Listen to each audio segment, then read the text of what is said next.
morning. This is Bharat Ganani from the Fundamental Research team. We are here to discuss the auto review for Q3 FY13. Now, if we see the Q3 FY13 numbers, the numbers were mixed for the automotive companies. We see companies like Maruti and M&M report strong numbers for Q3 FY13. But on the other hand, we have companies like the two-wheeler companies like Bajaj Auto, which faced margin pressure. Bajaj Auto reported margin profit decline in Q3 results. Also, if we see the results of Tata Motors and Ashok Leyland, they reported loss at the standalone level due to the weak demand for the MHCVs. So the results were a mixed bag. Our coverage universe showed revenue growth of 21%, while a net profit growth of 19% YOY as compared to the corresponding period.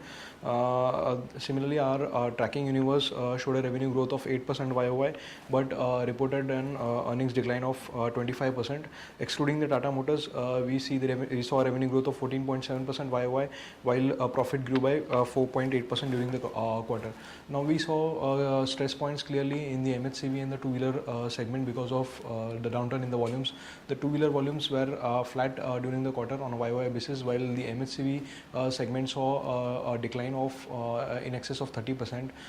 So we saw the results of the two-wheeler as well as the commercial vehicle players being impacted due to subdued volumes, resulting in operating deleverage, which affected their performance. We have upgraded Greaves Cotton to our buy list on back of strong results. Also, we have downgraded Ashok Leyland from buy to hold because of pressure in the MHC volumes, resulting in the company reporting a loss during the quarter. Now, Maruti Suzuki, Apollo Tyres and Greaves Cotton from our coverage universe have outperformed in the earnings, while Ashok Leyland and Tata Motors have disappointed. Going ahead, we expect the automotive volumes to remain under pressure in the near term. Due to tough macroeconomic conditions, we expect gradual recovery in FY14 on back of softening of interest rates and improved outlook, improved economic scenario. So raw material prices are expected to remain stable, but given the subduedness in the volumes in the near term, we expect the margins to remain restricted.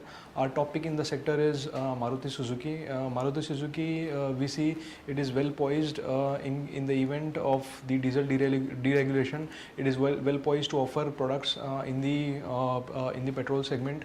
So it is poised both ways to offer products both in. It has a strong portfolio already in the diesel segment, and in the event of the diesel decontrol, it can offer products in the petrol segment as well.